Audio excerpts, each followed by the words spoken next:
दोस्तों शुरू करें चिकोरी की ऑर्गेनिक खेती, होगी आपकी लाखों रुपए में कमाई। जी हाँ दोस्तों, आपने बिल्कुल सही सुना।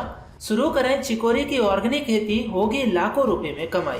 दोस्तों यदि आप भी जानना चाहते हैं कि आखिर में ये चिकोरी क्या चीज है, इसके फायदे क्या क्या है और इसके खेती कैसे कर सकते हैं, तो जानने के लिए वीडियो को पूरा देखते रहिए। यहाँ पर कई सारे सवालों के जवाब आपको मिल जाएंगे चिकोरी से संबंधित, और आपके लिए ये वीडियो काफी हद तक फायदेमंद साबित होने वाली है।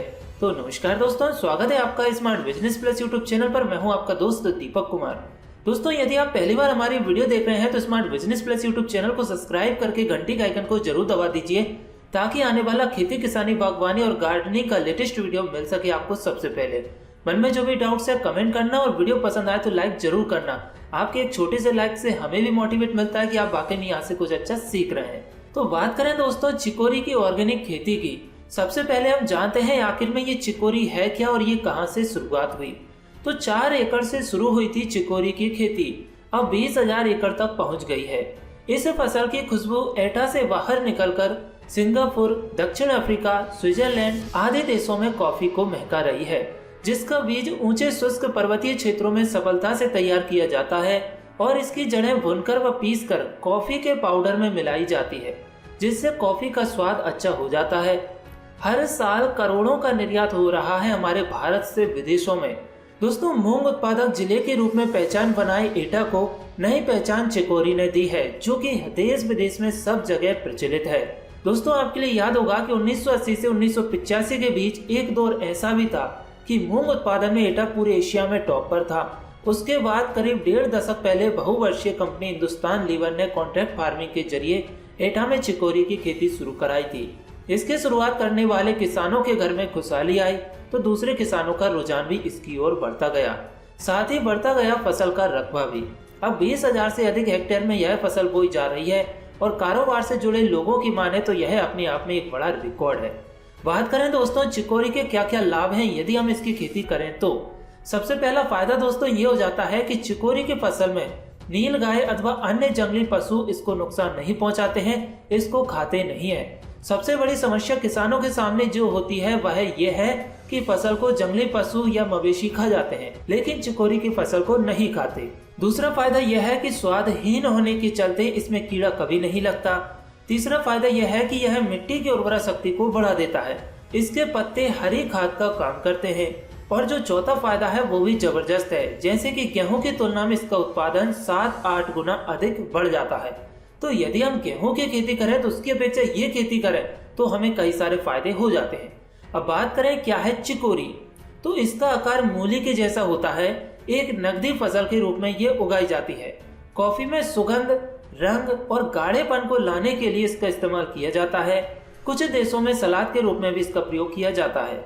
दक्षिण भारत में तो लोग इसे रोस्ट एंड ग्राउंड, भुनी पीसी कॉफी के रूप में भी इसका क्यूब्स का प्रयोग करते हैं। तो ऐसे कई सारे फायदे हैं दोस्तों इसके, इस चिकोरी को यदि हम करते हैं तो, और अर्निंग भी काफी अच्छी हो जाती है। अब दोस्तों बात करें कि इसकी खेती कैसे करना है, तो आपके लिए बता दें कि जिस तरीके से हम चुकंदर की खेती करते हैं, सलगम की खेती करते हैं, गाजर की खेती करते हैं, मूली की खेती करते हैं, ठीक उसी प्रकार इस चिकोरी की खेती की जाती है। यदि आप लाइव डेमो देखना चाहते हैं तो हमारी चुकंदर की खेती कैसे करना है उसका हमने वीडियो डाल दिया है चैनल पर, आप उसे देख सकते हैं। सेम टू सेम उसी की तरह इसकी खेती की जाती है। फिर भी हम एक बार आपके लिए बता देते हैं कि इसमें आपके लिए क्या क्या खाद बीज डालना है, क्या क्या मिलाना है। तो पहले समझते हैं जैविक तरीके से, फिर समझेंगे केमिकल तरीके से, मतलब रासायनिक तरीके से। तो माइक्रो सुपर पावर 100 किलोग्राम लेनी है, भू पावर 20 किलोग्राम, जो कि बुआई से पहले खेत को तैयार करते वक्त प्रति एकड़ जमीन में डाल देनी है। खेत में बराबर मात्रा में अच्छी तरीके से मिला देनी है। फिर समय समय पर आवश्यकता अनुसार आपके लिए सिंचाई करना है। अच्छे उत्पादन लेना है, यदि प्रोडक्शन को बढ़ाना है तो आपको उपज अधिक लेने के लिए 200 लीटर पानी के टैंक में 15 किलोग्राम देसी गाय का ताजा गोबर, 15 किलोग्राम देसी गाय का ताजा गौमूत्र, 2 किलोग्राम देसी गुड़, 2 किलोग्राम बेसन, 2 किलोग्राम बिना जोती हुई खेत की मिट्टी या फिर बरगद के पेड़ के नीचे की मिट्टी 15 से 20 दिन तक छाया में सड़ाकर प्रति एकड़ खेत में बराबर मात्रा में छिड़काव कर देने से आपके खेत की मिट्टी की उर्वरा शक्ति एकदम बढ़ जाएगी, पीएच मान मेंटेन हो जाएगा और जो भी माइक्रो न्यूट्रिएंट की कमी है भूमि के अंदर वो पूरी तरीके से बरकरार हो जाएगी और फसल की उपज बढ़ती चली जाएगी। और यही तरीका आप किसी भी फसल में अप्लाई करेंगे ना तो आपको फायदे जरूर पहुंचेंगे, क्योंकि हम जैविक तरीके से जो माइक्रो न्यूट्रिएंट भूमि को पहुंचाते हैं ना उनमें पैदावार काफी अच्छी मिलती है और रोग वायरस भी बहुत कम आते हैं। और इसके बाद फिर जब भी जरूरत पड़े उसके अनुसार आपको सिंचाई करते रहनी चाहिए। इसके बाद बात करें अब रासायनिक तरीके की, क्योंकि हर एक व्यक्ति ऑर्गेनिक खेती नहीं कर सकता, क्योंकि इसको समझने में थोड़ा टाइम चाहिए। तो रासायनिक खेती करेंगे तो गोबर की सड़ी हुई खाद 100 क्विंटल प्रति हेक्टेयर में डालना है आपके लिए, urea 200 kilo, super phosphate 300 kilo और म्यूरेट ऑफ पोटास 60 किलो प्रति हेक्टेयर के हिसाब से डालनी है, जिससे कि जमीन के अंदर जो भी माइक्रो न्यूट्रिएंट पौष्टिक तत्वों की जरूरत है वो यहाँ से मिल जाएगा। लेकिन हम आपके लिए सजेशन देना चाहेंगे कि यदि आप रासायनिक की अपेक्षा ऑर्गेनिक करें, जैविक खेती करें तो बेहतर रहेगा, क्योंकि ये जो आपके लिए वीडियो में बताई है सारी चीजें आपके खेतों के आसपास आपके खेतों में मिल जाएगी। तो आप जैविक ही करें तो बेहतर रहेगा, क्योंकि आपकी लागत कम आएगी और उसमें प्रोडक्शन भी काफी अच्छा रहेगा। और हो सकता है कि फ्यूचर में जैविक है तो उसके दाम भी आपके लिए और ऊंचे मिल जाए, है कि नहीं। अब बात करें बिजाई की, तो दोस्तों आपका 1 हेक्टेयर में 2 से 3 किलो के आसपास बीज आसानी से लग जाएगा। और बिजाई की बात करें तो ठंडे ऊंचे पर्वतीय क्षेत्रों में यदि जड़ों को लगाकर फसल कर रहे हैं तो मई और जून में बुआई करनी चाहिए। यदि बीज के माध्यम से फसल को बो रहे हैं तो मार्च अप्रैल में बुआई कर देनी चाहिए। ये आपको विशेषकर थोड़ा ध्यान देना होगा। अब बात करें बीज उत्पादन की, तो दोस्तों चिकोरी की जड़ें अक्टूबर महीने तक तैयार हो जाती है। उनको या तो खेत में ही रहने दें या गड्ढों में चुकंदर की तरह भंडारित भी कर सकते हैं। एवं जो अवांछनीय जड़ें हैं जिनकी जरूरत नहीं है तो उनकी छटाई के पश्चात ठीक जड़ों को मार्च में पुनः रोप दिया जाता है। बीज की फसल अगस्त सितंबर में पककर तैयार हो जाती है और जो जड़ें हमारे काम की है उन्हें तो उखाड़ कर मार्केट में सेल कर दिया जाता है, सुखा लिया जाता है, और जो जड़ें काम की नहीं है उनको वापस फिर से रीप्लांटिंग के लिए कर दिया जाता है, मतलब जमीन में लगा दिया जाता है, फिर नेक्स्ट टाइम पे फिर तैयार हो जाती है। बात करें खरपतवार नियंत्रण की, तो अच्छे बीज उत्पादन के लिए फसल पर आपके लिए कम से कम 2 से 3 बार अच्छी तरीके से निदाई गुड़ाई करवाना चाहिए या फिर खरपतवार को नियंत्रण में लाना चाहिए। यदि खरपतवार कम है, अवांछनीय पौधे बहुत ही कम है तो आप उनको ऐसे भी उखाड़ सकते हैं, अन्यथा निदाई गुड़ाई कर सकते हैं। अब इसके बाद बात करें कटाई छटाई की, तो चिकोरी का बीज सभी शाखाओं पर एक समय पर नहीं पकता, अतः बीज को झड़ने से बचाने के लिए फसल को 3 या 4 बार काटना पड़ता है। अच्छी तरह से पकी हुई शाखाओं को निकालकर बीज एकत्र कर लेना चाहिए, इससे साफ करके तथा सुखाकर भंडारित कर लेना चाहिए। 1 बीघे में तैयार की गई जड़ों से 5 से 6 बीघा खेत की फसल के लिए पर्याप्त जड़ें फिर से प्राप्त हो जाती है और बीजों को भंडारित करके बीजों को भी बेचा जा सकता है, जड़ों को भी बेचा जा सकता है। जैसा कि हमने पहले ही बताया था कि ये एक प्रकार से चुकंदर मूली की तरह होने वाली फसल है, तो आप इसकी जो जड़ें निकलेंगे, कंद निकलेंगे, उनको मार्केट में आसानी से सेल कर सकते हैं। लेकिन ये आपके सीधे तौर पर मार्केट में मंडी में नहीं बिकेंगे। यही सबसे बड़ी समस्या किसान भाइयों के सामने खड़ी हो जाती है।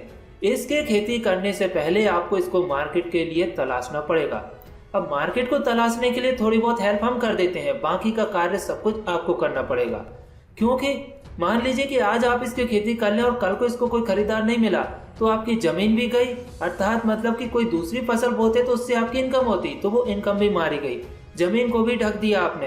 तीसरी बात, मेहनत बेकार गई, लागत भी फ्री पॉकेट में गई। तो ऐसी परेशानी से बचने के लिए किसी भी नई खेती को करने के लिए पहले उसका मार्केट तलाशिए, यदि हो सके तो बातचीत कीजिए, एग्रीमेंट कीजिए, कॉन्ट्रैक्ट फार्मिंग कीजिए, इसके बाद करिए, ताकि आप सेफ जोन में बने रहे, आपकी फसल बिकने के लिए तैयार रहे तो आपका नुकसान नहीं हो। तो इसको बेचने के लिए आप इंडिया मार्ट की वेबसाइट पर सर्च करें इस चिकोरी के supplier, chicory company, chicory buyer, chicory seller. इस तरीके से आप यहाँ इंडिया मार्ट पर सर्च करेंगे तो आपको कई सारी कंपनियों के, डीलर्स के, सप्लायर्स के कॉन्टेक्ट नंबर मिल जाएंगे। फिर उनसे बातचीत करिए, उनसे भी सीखिए कि किस तरीके से इसकी खेती करना है, कैसे एग्रीमेंट होगा, कैसे आप खरीदते हैं, क्या आप हमारे साथ एग्रीमेंट करना चाहेंगे कि नहीं, हम उगा सकें कि नहीं। तो इस तरीके से आप उनसे बातचीत करेंगे ना तो आपके जो घाटे का सौदा है ना वो प्रॉफिट के सौदे में बदल जाएगा और वहां से भी आपको एक्स्ट्रा जानकारी मिल जाएगी। तो इस तरीके से आप अपनी इनकम को बढ़ा सकते हैं और परेशानी को खत्म कर सकते हैं। तो दोस्तों यहाँ पर हमने विस्तार से समझ लिया है कि चिकोरी की खेती कैसे करना है, क्या क्या सावधानी बरतनी है। आशा करते हैं कि आपको वीडियो में बताई गई जानकारी काफी हद तक हेल्पफुल साबित हुई होगी।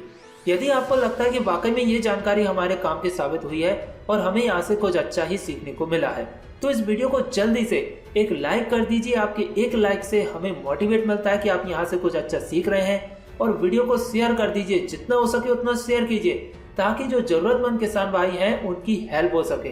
मन में जो भी डाउट्स है, आप किस तरह की जानकारी हमारे माध्यम से प्राप्त करना चाहते हैं, वीडियो के कमेंट बॉक्स में कमेंट करिए। और अभी तक आपने smart business plus YouTube channel को सब्सक्राइब नहीं किया तो जल्दी से करें। साथ में घंटी के आइकन को जरूर दबाएं, ताकि आने वाला हर खेती किसानी बागवानी का लेटेस्ट वीडियो मिल सके आपको सबसे पहले। तो चलिए दोस्तों, मिलते हैं इसी तरह की और भी हेल्पफुल जानकारी लेकर नेक्स्ट वीडियो में। तब तक के लिए धन्यवाद। जय हिंद, जय भारत।